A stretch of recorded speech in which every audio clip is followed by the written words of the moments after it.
대한민국은 매년 인구가 감소되고 있습니다. 1970년도에는 한 해에 100만 명씩 아기들이 태어났는데 작년 2022년에는 신생아의 수가 25만 명이 채 안 됐어요. 1970년대에 비해서 4분의 1이 급감했습니다. 대한민국 앞으로 급격한 고령화와 저출산으로 인해서 2075년이 되면 경제 규모가 동남아에 있는 국가들 필리핀이나 말레이시아나 방글라데시아보다도 작아질 전망이라고 합니다. 나라의 저출산도 문제이지만 교회의 영적인 저출산은 더 큰 문제입니다. 전도가 너무 어렵습니다. 최근에 수원로의 산하 영통 시찰에 있는 한 개척교회가 폐쇄되었습니다. 이유는 코로나로 인하여 예배를 드리는 성도의 수가 급감해서 더 이상 예배당을 유지할 수가 없었기 때문입니다. 코로나로 인하여 한국교회는 예배 인원이 급감하게 되었고 교회의 부정적인 이미지가 확산되어서 매스컴이 큰 역할을 했습니다. 교회의 부정적인 이미지가 확산되어서 전도가 너무 어려워요. 코로나 이전에는 축호 전도가 가능했지만 이제는 축호 전도는 아예 할 수가 없습니다. 영통 자이 아파트 입주할 때 축호 전도를 같이 나갔는데 바로 민원이 들어와서 축호 전도를 더 이상 할 수가 없어요. 교회는 전도가 생명입니다. 국가의 저출산은요, 국가의 소멸을 가져옵니다. 마찬가지로 교회가 전도의 문이 막혀서 복음을 증거하지 못하고 영적으로 구원받는 성도들의 숫자가 줄어들게 되면 교회는 자연 소멸하게 됩니다. 전도가 어렵다고 포기해야 될까요? 교회를 향하신 하나님의 뜻은 무엇입니까? 우리 구약 성경 아가서 4장 2절 말씀 보시겠어요? 같이 읽겠습니다. 내 이는 목욕장에서 나오는 턱 깎인 암양 곧 새끼 없는 것은 하나도 없이 각각 쌍태를 낳은 양 같구나. 주일마다 이 신약 성경을 설교하고 있어서 전도 집회 끝나고 난 이후에는 구약 성경 아가서를 설교할 예정입니다. 이 아가서는 예수 그리스도, 이 솔로몬과 술람미 여인의 사랑을 노래하는 책입니다. 이 아가서는 다시 말해서 솔로몬은 예수 그리스도를 가리키는 것이고 술람미 여인은 교회를 가리키는 것인데, 그러므로 아가서는 예수님께서 교회를 얼마나 사랑하시는가를 보여주는 책이에요. 내 이는 술람미 여인의 일을 가리키는 것인데, 이 술람미 여인은 교회를 상징하기 때문에 내 이는 교회의 일을 가리키는 것입니다. 교회의 치아, 그리고 교회의 치아는 교회 사역자들을 가리키는 거예요. 옛날에 우리 어머니들은 이유식이 없을 때 갓난 아이들에게 이유식 먹이기 위해서 어떻게 했습니까? 어머니들이 밥을 다 씹어서 흐물흐물해질 때까지 잘 씹어서 이유식 대신에 그것을 갓난 아이에게 먹였잖아요. 마찬가지로 교회 사역자들은 교회의 치아와 같아서 하나님의 말씀을 잘 씹어서 영적으로 어린아이들, 믿음이 연약한 성도들에게 잘 공급해서 그들이 말씀을 잘 받아들이고 잘 소화할 수 있도록 공급해 주는 것, 이것이 교회 사역자들의 사명이다, 이 뜻이에요. 여러분들 교회의 치아가 누구입니까? 교회 사역자들이 누구입니까?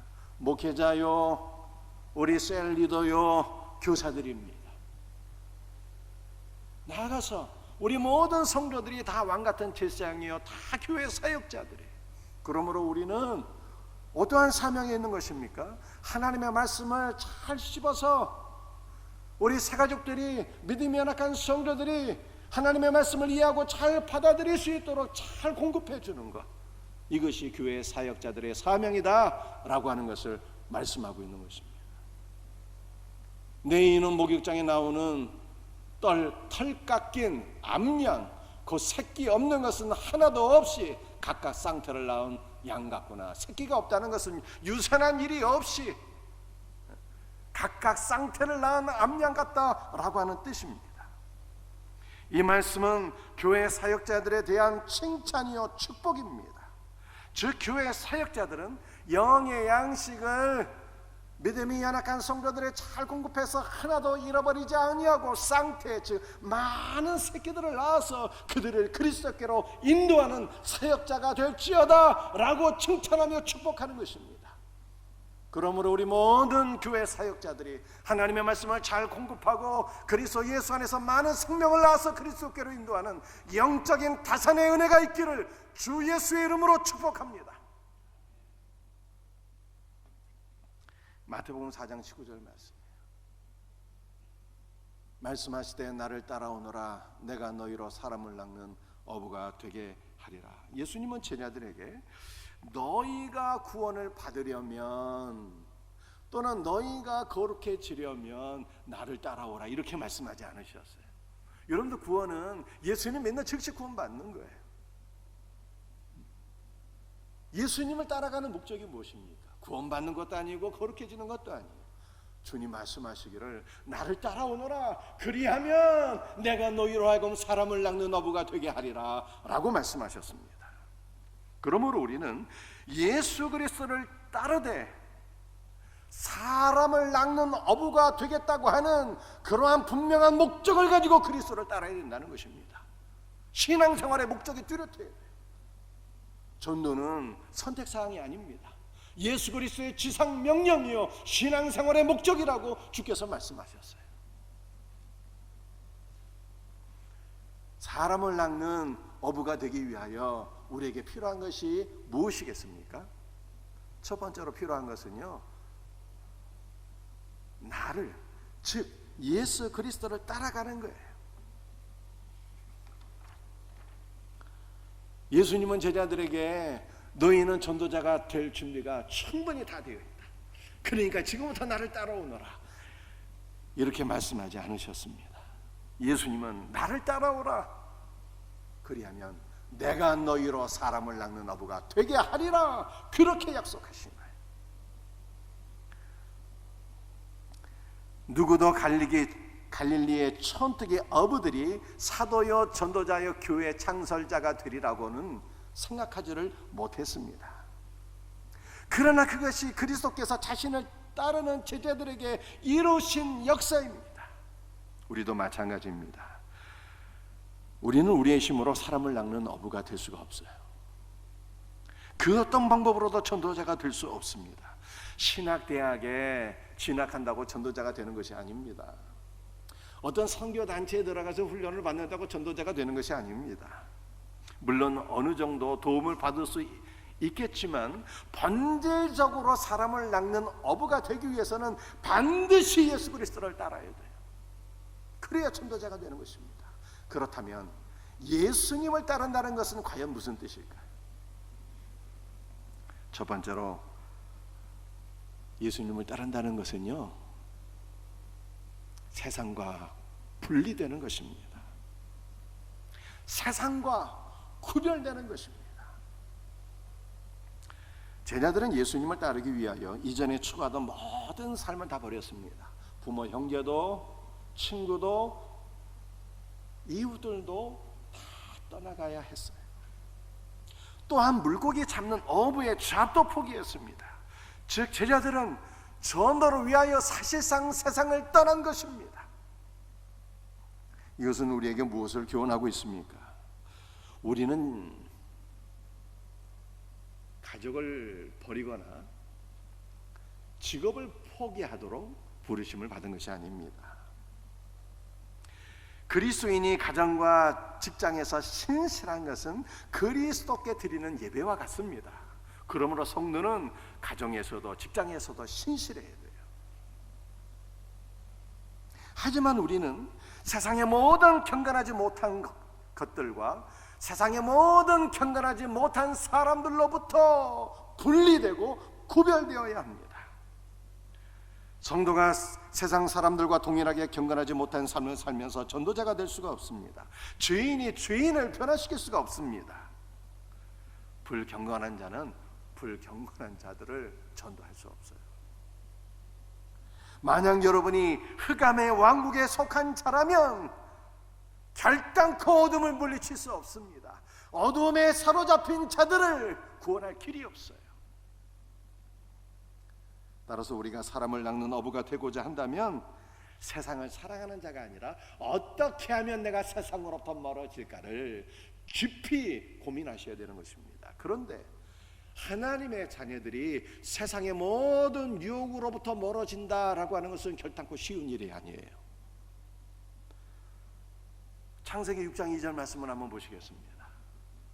하나님의 아들들이 사람의 딸들의 아름다움을 보고 자기들이 좋아하는 모든 자로 아내를 삼는지라. 성경에 나타난 세상 중 가장 악한 세상은 하나님의 자녀들이 세상 사람들의 딸들의 아름다움을 보고 그들을 아내로 삼았던 노아 시대였습니다. 여러분들, 노아 시대 사람들이 세상 사람들의 아름다움을 보고 아내로 취했다는 것은 성경에서 말씀하고 있는 일부 일체의 결혼을 했다는 뜻이 아닙니다. 노아 시대 하나님의 자녀들이 세상 여인들의 아름다움을 보고 수단과 방법을 가리지 아니하고 모든 여인들을 다 취하여서 자기의 아내를 삼게 되었다라고 하는 뜻이에요. 노아 시대는 세상이 타락해서 심판을 받은 것이 아니라 하나님의 자녀들이 타락해서 심판을 받은 것입니다.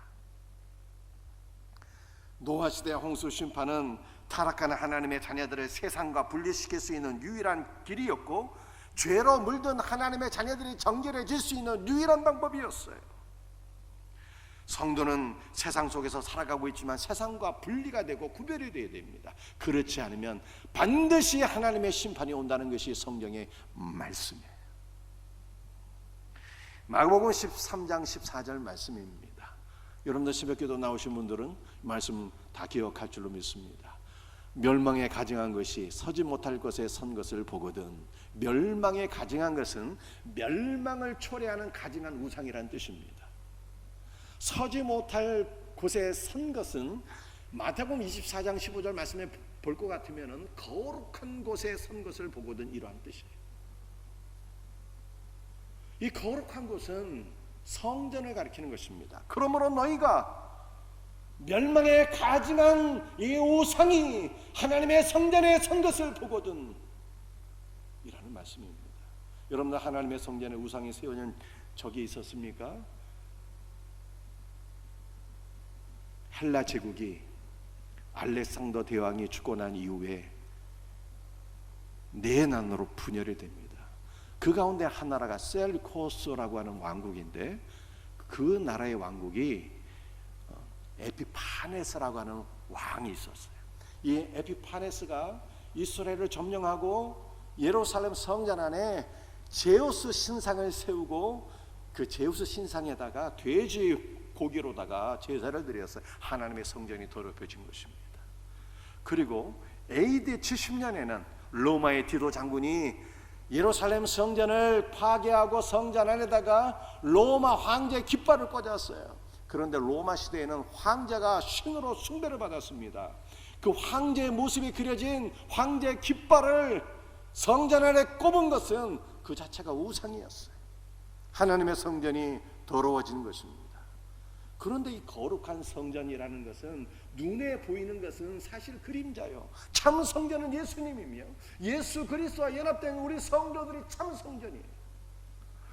그러므로 멸망에 가증한 것이 우리 성도들, 참 성도들인 우리 성도들 안에 세워진다는 것입니다. 이것은 종말에 하나님의 백성들이 타락한다는 뜻입니다. 하나님의 백성들이 타락하는 것이 정말의 강력한 징조라고 하는 것입니다. 노아 시대 사람들이, 특별히 하나님의 자녀들이 타락해서 노아 홍수 심판이 온 것처럼 정말의 최후의 심판과 예수 그리스도의 재림은 언제 오느냐? 하나님의 자녀들이 타락할 때 온다는 거예요.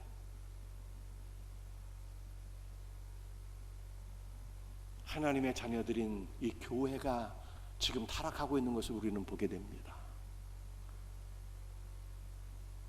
한국 장로 교단을 대표하는 합동과 통합이 분열하게 된 이유가 무엇입니까?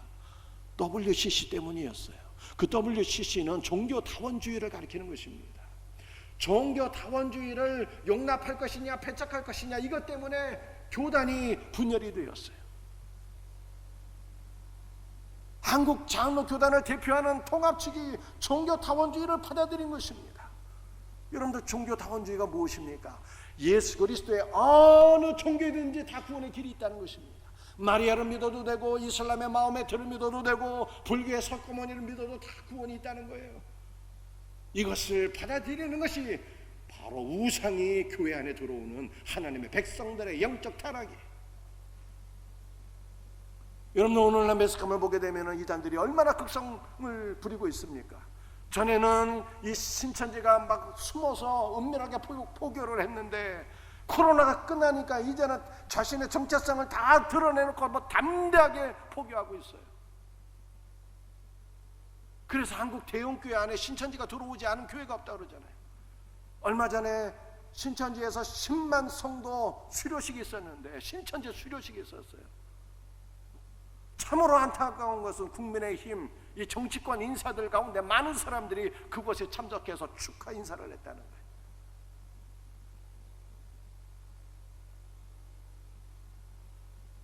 정명석이라고 하는 이단들이 돈이 많으니까 예배당 다 사들이고, 일반 신자들은 신천지 교회인지 정명석 교회인지 알지 못하고 예배당을 출입하고 있고, 방송계에도 법조계에도 이단들이 들어가지 않은 곳이 없다고 합니다.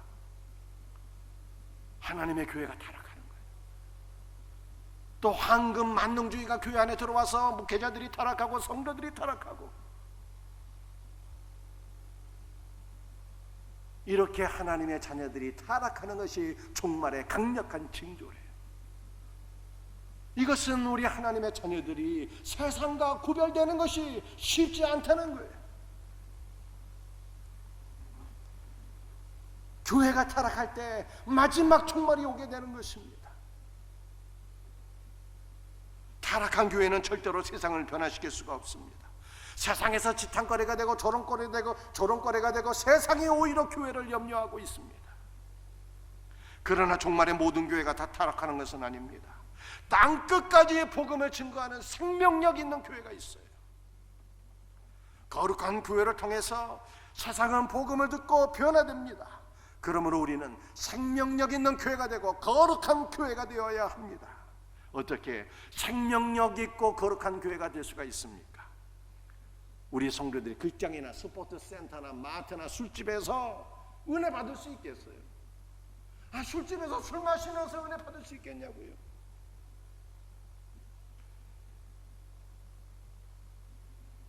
우리가 생명을 얻고 거룩해지기 위해서는 세상을 떠나서 그리스도로 나와서 그리스도의 말씀을 들을 때 은혜를 받고 생명을 얻고 거룩해지는 것입니다. 우리가 주님께로 나가서 주의 말씀을 통하여 거룩해질 때 주님은 우리 모두를 사람을 낚는 어부가 되게 하시는 거예요. 우리 모두가 주님께로 나가서 세상을 떠나 주님께로 나가서 말씀을 통해 은혜 받고 주님께서 쓰시는 거룩한 영적인 어부들이 되기를 주 예수의 이름으로 축복합니다.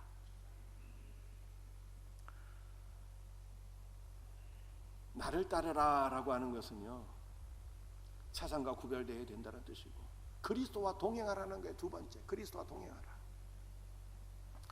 그리스도를 따를 때 사람을 낚는 전도자가 될 수 있습니다. 그리스도를 따른다는 것은 그리스도와 함께 동행한다는 뜻입니다. 전도는 지식으로 되는 것이 아닙니다. 열정적인 전도자들과 함께 다니면 좋은 전도자가 될 수 있어요.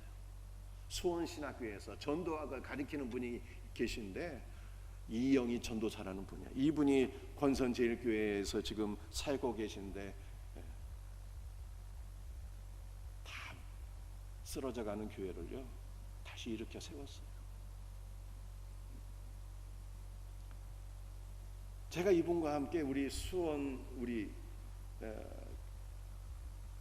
우리 생명생교회 전도팀과 제가 이분에게 한번 전도를 배워보려고 같이 전도를 다닌 적이 있어요. 이분은 새벽기도 마치고 나면은 권선동에 있는 그 농수산물 시장으로 가서 새벽부터 전도해요. 여러분들 겨울철이 되게 되면은 그 농수산물 시장이 찬바람이 쌩쌩 불고 얼마나 춥습니까? 그러면은 상인들에게 따뜻한 커피 한 잔 다 나눠주고, 장 보러 오신 분들이 있으면 또 그렇게 나눠주면, 전도지 나눠주고. 그 시장 바닥에 이영희 전도사를 모르는 사람이 없어요. 상인들이 이영희 전도사를 만나면 같이 하이파이브하고 허그하고 오늘 장사가 잘 되라고 축복해주고 기도해주고 막 그러니까 그 이영희 전도사가 오게 되면 시장이 막 기쁨으로 충만해져. 한 번은 이분하고 같이, 이분 여자분인데요, 이분하고 같이 제가 찜질방에도 갔어요. 찜질방에 전도하려고 같이 준다라는데 찜질방 아니야 뭐 부흥의 장소가 돼버려요. 한 열 몇 명 같이 찜질방에 들어서 이 땀 빼고 있는데 하나님 말씀을 증거하는데 완전히 부흥의 도가니가 됩니다. 이렇게 열정적인 전도자 쫓아다니게 되면요, 전도가 되는 거예요. 전도를 배우게 됩니다. 우리 생명샘교회도 이 전도팀이 만만치 않아요. 우리 황전사님이나 우리 장순미 집사, 이 두 분이 전도한 분만 해도 우리 교인 한 절반은 되는 것 같아요. 그 좋은 전도자들을 따라 다니게 되면요, 보고 배우고 우리 모두가 다 좋은 전도자가 되는 거예요. 그냥 여러분들이 전도자가 되시려면 수요 예배 나오셔서 수요 전도팀에 합류하시길 바랍니다. 그러나 우리는 무엇보다도 위대한 전도자이신 그리스도와 동행할 때 참 전도자가 될 수가 있어요. 제자들은 주님과 함께 식탁에 앉아서 먹고 마시며 주님과 함께 동고동락했습니다. 제자들은 예수님께서 무리를 향하여 말씀을 전하고 가르치신 것을 다 보고 들었어요. 제자들은 예수님께서 병든 자들을 긍휼히 여기시며 안수하고 치료해 주시는 것을 다 보고 배웠습니다. 여러분들 전도하려면은 두 가지가 중요하다고 제가 늘 말씀드리잖아요. 섬기는 거예요. 주고 섬기는 거예요. 그리고 기도하는 게 중요하잖아요. 제자들은요, 예수님께서 자신들의 발을 씻겨주시는 것을 보면서 섬김의 삶을, 섬김의 도를 배웠어요. 제자들은 예수님께서 오병이어의 역사를 통해서 너희들이 먹을 것을 나누어 주라 그러잖아요. 수많은 사람들에게 양식을 제공하는 주는 이 섬김의 삶을 실천적으로 보고 배운 거예요. 예수님은 십자가 지기 전에 영적인 깊은 고뇌 속에 하나님께 나아가서 기도하지 않습니까? 아버지야, 이 잔을 내게서 지나가게 하소서. 그러나 내 뜻대로 마시고 아버지의 뜻대로 하옵소서. 땀과 피를 쏟으면서 열정적으로 기도하신 주님의 기도를 보고 배웁니다. 결정적으로 부활 승천하신 예수님께서 성령을 보내주셔서 성령을 받은 제자들이 땅끝까지 복음을 증거하게 되었습니다. 여러분들, 우리도 예수님과 동행해야지 전도자가 되는 거예요. 어떻게 우리가 예수님과 동행할 수 있습니까? 말씀 안에서 예수 그리스도를 만나야죠. 말씀 안에서 복음을 증거하신 예수님, 섬기시는 예수님, 먹을 것을 나눠주신 예수님, 말씀 안에서 기도하는 예수님, 십자가 지시고 부활 승천하시고 성령 보내주신 예수님, 말씀 안에서 예수님 만나야 돼요. 그리고 여러분의 전도사에게 성령님을 초대하시길 바랍니다. 성령님과 함께 전도하게 될 때 그리스도께서 우리와 동행하시는 거예요. 우리의 전도사에게 주님이 역사하시는 것입니다. 그리스도와 동행함으로 말미암아 주님 앞에 귀한 전도자가 되기를 주 예수 그리스도의 이름으로 축복합니다. 우리가 두 번째로 살펴볼 것은 전도의 주체가 누구냐는 거예요. 마태복음 4장 19절 말씀입니다. 말씀하시되 나를 따라오너라. 내가 너희로 사람을 낚는 어부가 되게 하리라. 우리를 사람을 낚는 어부로 만드는 주체는 우리가 아니라 우리를 부르신 예수님입니다. 예수님은 제자들에게 너희가 노력해서 스스로 공부하고 스스로 연습해서 사람을 낚는 어부가 되라고 말씀하신 것이 아니에요. 나를 따라오라. 그리하면 내가 너희로 사람을 낚는 어부가 되게 하리라. 그렇게 약속하셨어요. 그러므로 전도자로 부르심을 받은 성도들은 자신의 부족함으로 인해 염려하거나 걱정할 필요가 없습니다. 왜냐하면 사람을 낚는 어부가 되는 것은 사람의 노력이나 결단이나 자질로 되는 것이 아니라 주님께서 우리 안에서 이루시는 역사이기 때문입니다. 주님께서 우리 모두를 전도자로 세우시는 거예요. 주님은 무엇을 통해서 우리에게 역사하실까요? 주님은 무엇을 통해서 우리를 전도자로 세우시는 것입니까? 첫째로는 말씀이에요. 마태복음 4장 19절 첫 단어가 말씀하시되잖아요. 어느 성경을 봐도 말씀이 첫 단어입니다. 우리 주님은 우리에게 늘 말씀하시는 분이에요. 말씀을 통해서 은혜를 주시고 생명을 주시고 주님의 생명이 우리를 전도자로 세우실 것을 믿으시길 바랍니다. 창세기 12장 1절 말씀입니다. 여호와께서 아브라함에게 이르시되 너는 너의 고향과 친척과 아버지의 집을 떠나 내가 네게 보여줄 땅으로 가라. 아브라함이 어떻게 우상 숭배의 땅을 떠나서 하나님께서 약속하신 땅으로 돌아가서 믿음의 조상이 될 수 있었습니까? 여러분들 이르시되가 한글 성경에는 세 번째 단어잖아요. 원문을 보게 되면 첫 번째 단어예요. 말씀하시되가 첫 번째 단어예요. 말씀이 아브라함에게 믿음과 생명을 주었고, 말씀이 아브라함을 약속의 땅으로 인도하였고, 말씀이 아브라함을 믿음의 주상으로 세웠다는 뜻입니다.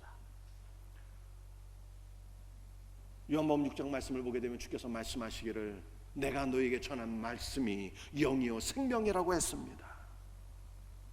오늘 이 시간 선포되는 말씀을 하나님의 말씀으로 취하시길 바랍니다. 또한 여러분들이 날마다 있는 성경 말씀을 하나님의 말씀으로 먹으시기를 바랍니다. 그러면 말씀이 여러분을 믿음의 사람으로 생명의 사람으로 세우고 여러분을 전도자로 세우시는 거예요. 참 제자는 그리스도께서 말씀하신 것을 들으며 그리스도께서 가르치시는 것을 가르쳐야 합니다.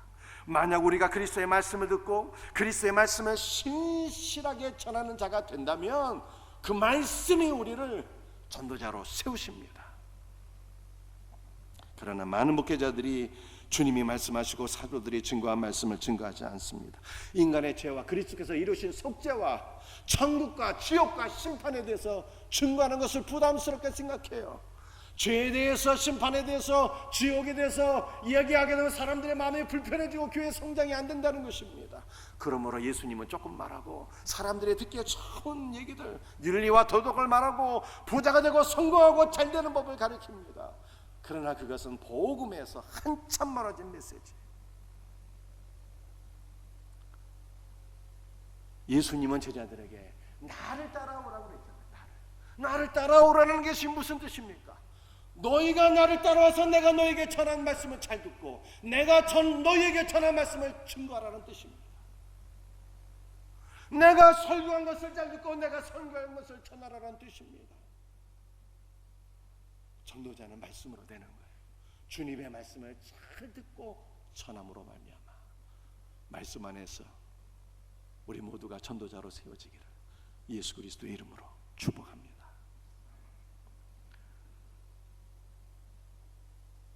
주님은 말씀을 통해서 우리를 전도자로 세우시고요, 그리스도 안에서 우리의 모든 경험을 통해서 우리를 전도자로 세우세요. 로마서 8장 28절입니다. 우리가 알거니와 하나님을 사랑하는 자, 그의 뜻대로 부르심을 입은 자들에게는 모든 것이 합력하여 선을 이루느니라. 우리가 그리스도를 따라갈 때 주님은 우리의 삶에서 일어나는 모든 일들을 통하여 우리를 사람을 낚는 어부가 되게 하십니다. 만일 여러분들이 여러 가지 육체의 질병과 마음의 질병들, 우울증과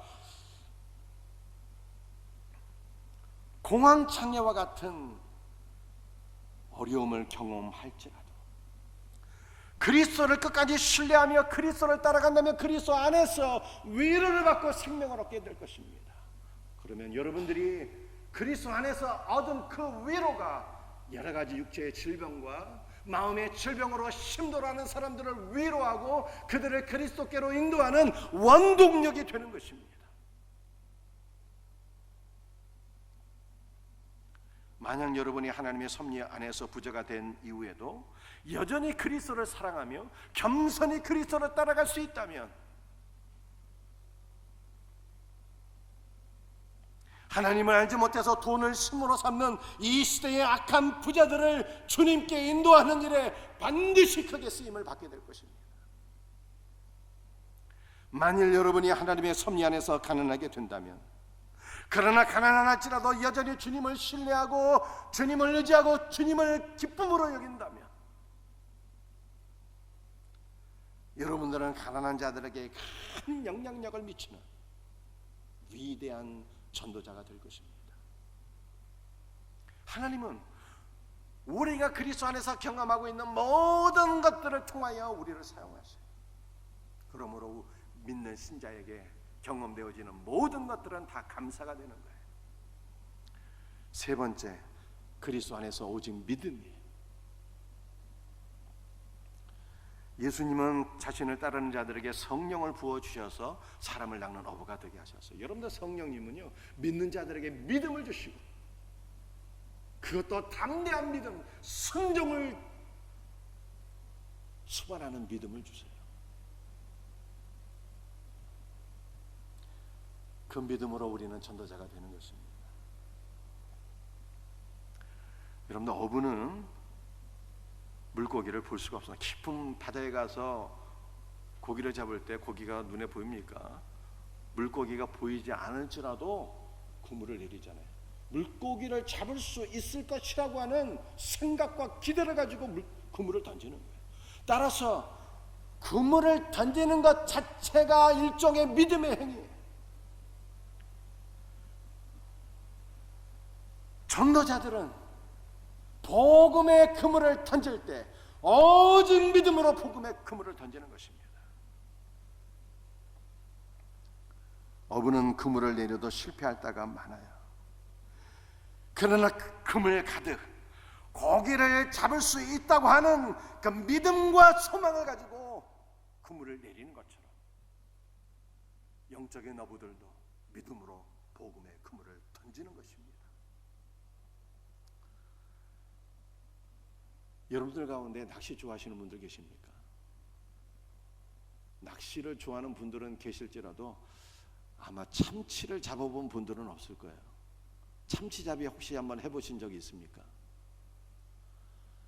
제가 과거에 참치잡이를 해봤다는 것 아니겠습니까?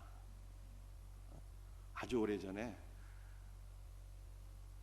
하와이의 빅 아일랜드라고 하는 섬이 있는데 거기 예수전도당 그 열방대학이 있어요.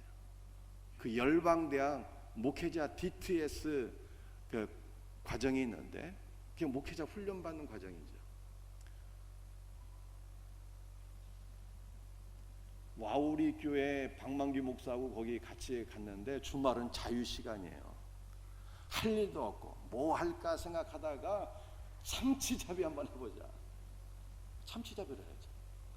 그 하와이는요, 배 타고 한 5분만 나가도 연안 얕은 바다가 아니라 심해입니다. 2000m 깊이 정도 되는 심해. 그 참치 큰 물고기들이 있어요. 그 섬에서 만난 분 가운데 한 분이 여러분들이 알고 있는 그 김광진 선교사예요. 그래서 김광진 선교사하고 저하고 와우리교회 박만기 목사 3명 같이 참치잡이를 나간 거예요. 해본 적도 없지만 참치를 잡을 수 있을 것이라고 하는 기대를 가지고 무조건 간 거죠. 잡았을까 못 잡았을까요? 여러분의 상상에 맡기겠습니다. 여러분들, 물고기를 잡으려면요, 물고기 있는 바다로 가야 되는 거예요. 그리고 그물을 던질 때 역사가 일어나는 것이죠. 강단에서도 믿음으로 복음의 그물을 날마다 던지는 것입니다. 하나님께서 예비하신 자들이 복음의 그물에 포획되어서 그리스도께로 나가게 될 것을 소망하며 믿음으로 복음을 증거하는 것입니다. 여러분도 믿음으로 복음의 그물을 던지시길 바랍니다. 다음 주가 우리 생명샘 축제. 우리 불신 가족을 믿음으로 초대하는 것입니다. 이웃들도 믿음으로 초대하는 것입니다. 직장 동료도 믿음으로 초대하는 것입니다. 무엇보다도 우리 주변에 신앙생활을 하다가 신앙생활 중단하신 분들 너무 많이 있어요. 이런 분들이 전도 1순위예요. 1순위. 전도지상 1순위. 믿음으로 복음의 그물을 던지는 거예요. 믿음으로 초대하는 것입니다. 나머지는 주님께서 이루시는 역사예요.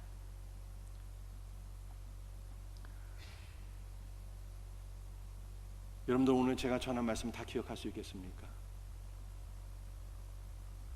딱 한 가지만 기억하실 때, 믿음으로 복음의 그물을 던지자. 믿음으로 이웃들을 초대하자. 나머지는 주님께서 역사하십니다. 말씀을 마치겠어요. 주님을 따를 때 주님께서 우리를 전도자로 세우십니다. 말씀을 통해서 우리가 경험하는 모든 상황들을 다 이용하셔서, 무엇보다도 성령께서 우리에게 믿음을 주셔서 우리가 믿음으로 복음을 증거할 때, 믿음으로 초대할 때 성령께서 우리를 통해 역사하셔요. 이 놀라운 은혜가 우리 모두에게 경험되어지기를 주님의 이름으로 축복합니다.